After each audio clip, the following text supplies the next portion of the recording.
Pandemonium Reigns. Pandemonium Reigns podcast. What is up? It is your boy Mike here to give my thoughts on Tennessee toppling Kentucky once again as they do business as usual in this series. Business as usual for Tennessee this season. I want to give my thoughts on that. Also, I'm really excited about this. You know, normally here lately we have been so Tennessee centric. I love it because that's my forte. My forte is not talking so much about what happened across the landscape. That's not why we made that move, but it's what we've been doing. It suits me better for sure. You guys are seemingly loving it as well. We appreciate that so much as always. But big developments across the landscape for Tennessee, in my mind, just across the country on Saturday with, you know, I'll get into it to close the show, but Texas A&M dropping with, who was it a moment ago? Clemson. I mean, some of these teams, not in Texas A&M's case, are all but out. You know, Ole Miss, you can look at the way that they mollywopped Arkansas, and they're doing it for their lives down there, right? All these things that I want to get into to kind of close the show. But first, again, staying true to our colors, staying true to, again, what I feel like I know best, what I definitely want to talk about the most, the Tennessee Volunteers. Moving to 7-1 for the 2024 football season. Just another, I'm going to use some cliches, forged in fire, and another tough win where in different ways you continued to not execute offensively. It was, okay, so much more the receivers in this game, whereas it's been in games a mix of Nico and the receivers and the offensive line and fumbles. We did get one of those from Dylan Sampson, which he needs to lock down that ball for the rest of the season.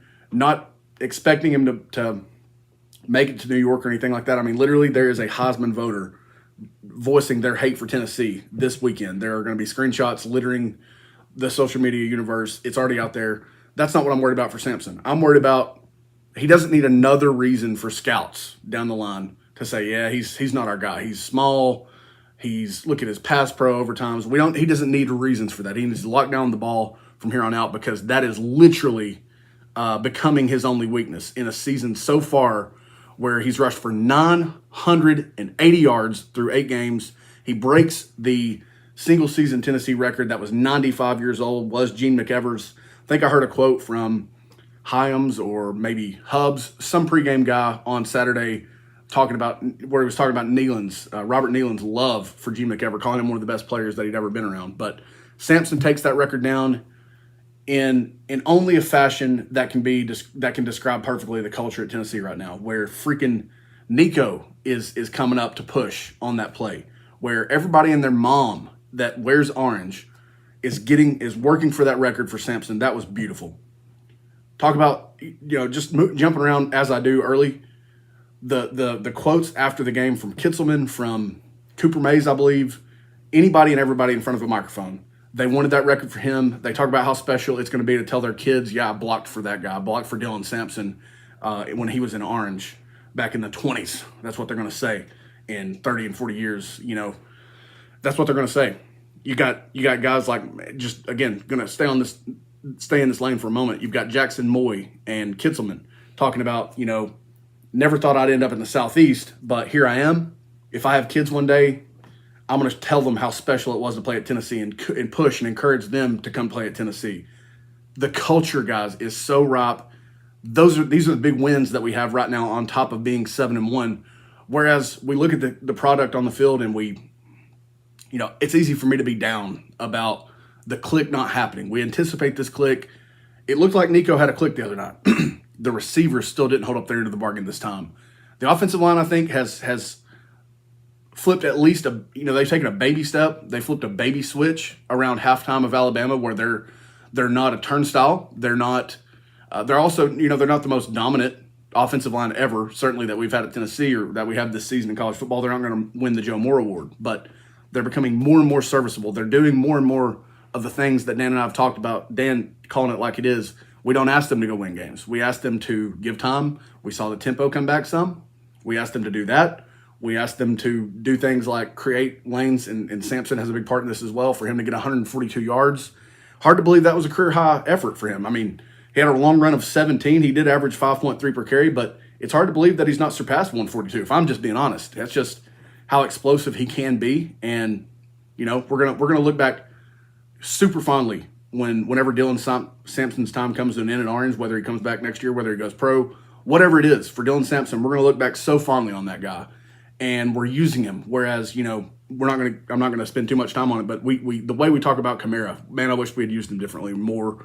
We're not going to look back on Sampson like that. We're using Sampson so much. We did what we didn't want to do. We had to run 17 times. Nico did throw the ball 38 times, and let's be honest, Peyton Lewis got a single drive, basically. Bishop got one carry. I think he got banged up on it. It's a shame that we couldn't use those guys drive here, drive there, instead of like one or two drives throughout the game. And I think credit to Darrell Sims, because I heard Jason Swain talking about this, but it takes a lot to sit a player like Sampson down, and that's what we did after that fumble. And that's, again, why I keep coming back to and harping on. He has got to ensure that ball security doesn't become a red flag for him, or, again, a reason not to be drafted.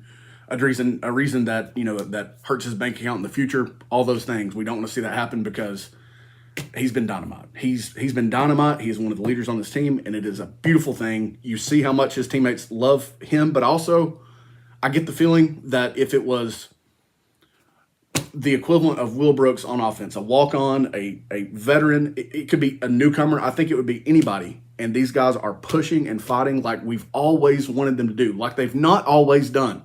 I sent this text to Dan after Florida or after Alabama or in the middle of them, and I just said it's so nice that we have a team that doesn't quit. Even Saturday, I think that's reflected, because you trailed 10-7 at halftime, because things happened again like they do offensively. The team doesn't quit. You trailed against Alabama. You've had all these offensive struggles. The team doesn't quit. The defense doesn't say, "Oh, crap, they've picked up an easy first down. Mail it in this drive." They don't do that. They keep going. They keep pushing. They keep harassing offenses and putting them in terrible spots where they commit penalties and we force errors. And it's what I've been wanting for so long. And I'm so thankful that whatever recipe it is, whatever Heupel's drawing out of these guys, whatever the defensive and offensive assistants are drawing out of these guys, I am so thankful, because on the flip side of what I was talking about for the defense just a moment ago, there's times where I'm like, we're just not going to score points tonight. And this offense does not have that mentality or that mindset. They keep pushing. They keep calling up shots. They keep getting behind defenses. They keep doing different things, running the ball hard. And the best I have for you is sometimes we execute long enough for it to end in a field goal attempt or a touchdown run or again, a touchdown period on the drive. And that would be a tough mindset to keep, I think, when you see all the failures that you have when it's just 1 out of 11 guys not holding up their end of the bargain or what have you. It's so nice to have a team that doesn't quit. And I've talked about that for like 5 minutes, but I think I could talk about it for 5 hours or 5 days or something like that if nobody would stop me. Don't think this will be the longest episode I've ever done just on that note. But again, so thankful for those things. Another just remarkably gritty win. Things were tough. Nothing was really easy.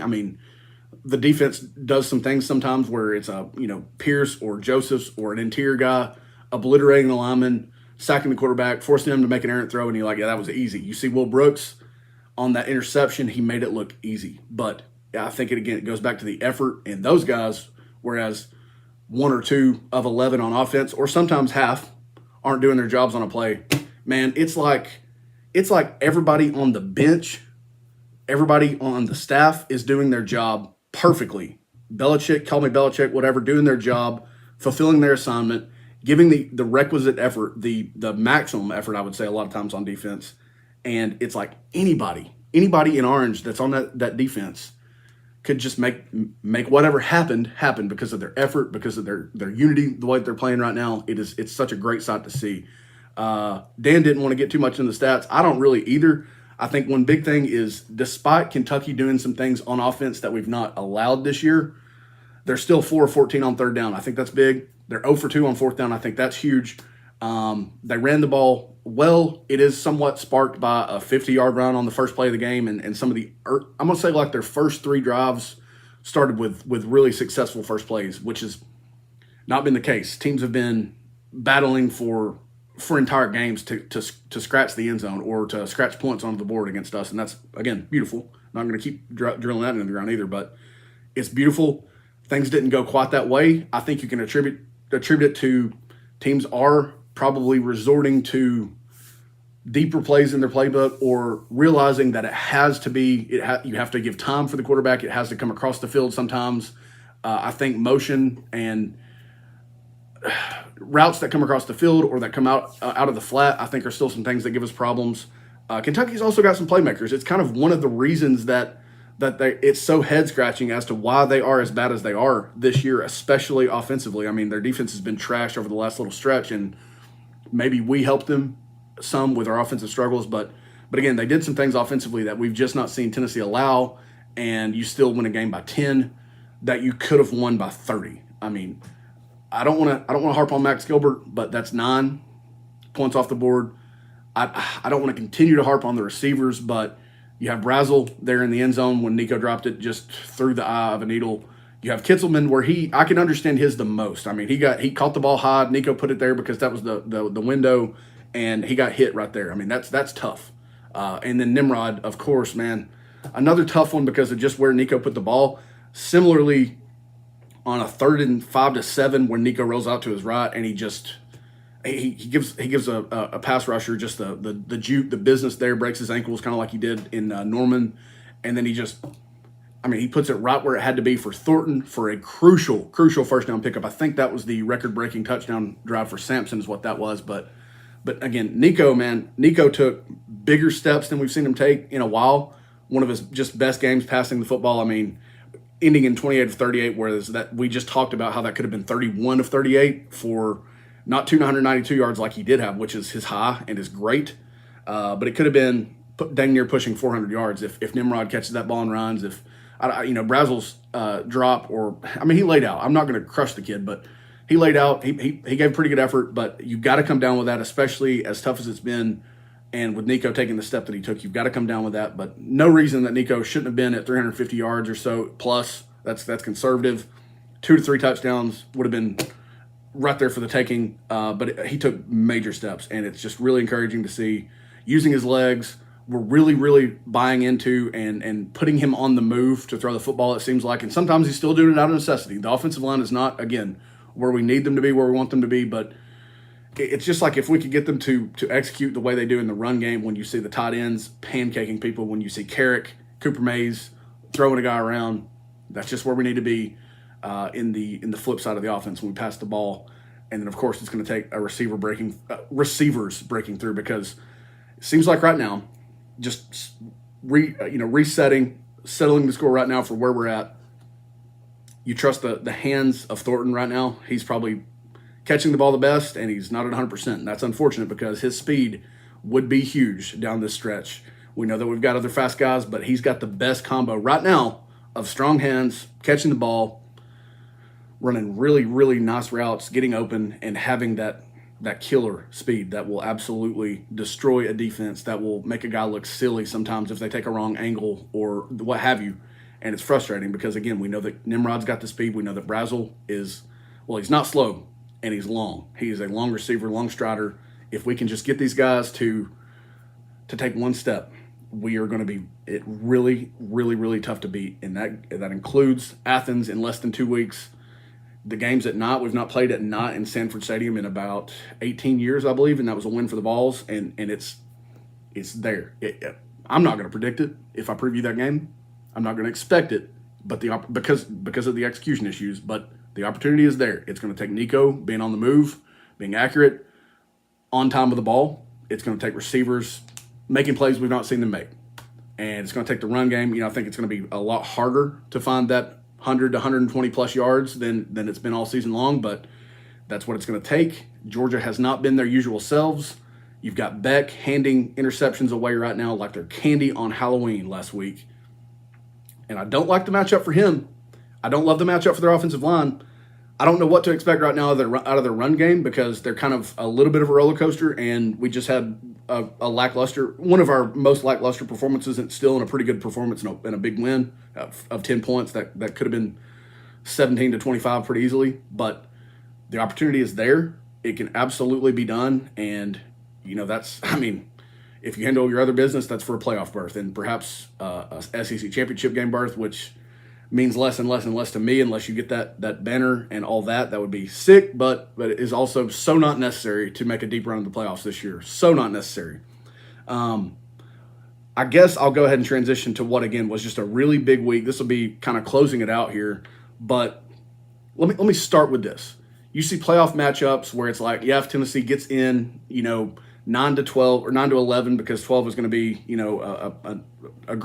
a group school like Boise, like right now how they look, like Liberty's been the last few years, App State over the years. This is definitely not one of their best teams, obviously, but 9 to 11, Tennessee's traveling for the first round. Let's say that. You see matchups that are like they might end up in Happy Valley, or I'm thinking here in South Bend, all these things. You see these predictions like that come out time to time, and let's just say that Tennessee ends up in Happy Valley as a road team. Penn State scratched 13 points against Ohio State with limitless opportunities, it felt like, and Franklin cannot win the big game. Give me that matchup for this defense. Give me that matchup for this defense, and I think the offense can figure it out enough, even in a road environment, to get something like that done. Not going to talk too much. I know I've mentioned South Bend, but just not going to talk about that too much. It's also huge that Penn State catches a loss when they were sitting there at third, having done little to nothing, and still unable to win a big game. Penn State, for that matter, a ton of opportunities, 20 points come across the board for them in that game. Those are good developments for Tennessee in what's setting up to be an off season or a bowl season like we've not seen before. Iowa State found their first loss. That's big. They were at 11. The playoff ranking comes out today, the day of this recording. Yesterday, when you hear this recording, probably. That's big. They were at 11 in the existing polls. They found their first loss to a Texas Tech team that coming in was 5-3, and that's a big development. Clemson, all but out because of that woeful loss against Louisville by 12. Even though Louisville's not a terrible team, that's a game that Clemson's got to have in that spot. And again, they find their second loss. That's huge. The ACC is not going to produce a bunch of playoff caliber playoff berths, period. Same goes for the Big 12 that I talked about a moment ago. Now, Iowa State could probably still win that conference and take up that spot, but still, these are big developments if it comes down to these teams being at large. These are huge developments. All right, Kansas State found a loss. That's not the worst thing ever. They found their second loss. There was another one that I'm struggling to find. Nope, I talked about it earlier. It's Texas A&M. Texas A&M has been massively impressive to me, with Elko being in his first year there, with Jimbo never being able to get it done there. All those things. They find their second loss, their first conference loss. It's a huge logjam right now at the top of the SEC in terms of one-loss teams like Tennessee, like Georgia, like Texas A&M. It's going to be a mess. This is all just to say that the opportunity is there for the taking again in Athens. But again, Texas A&M found their second loss, the first in forever since Notre Dame took them down in week 0 or week 1 a long time ago. Feels like 2022 or something at this point. Feels like years ago. Bottom line, big developments for the playoff rankings, the initial one that, Heupel had a great line yesterday, just again showing me the steps that he's taking as either where he's at mentally or just where he's at as a head coach, with a great zinger of a line yesterday. He asked the media if they remembered the initial playoff ranking last year.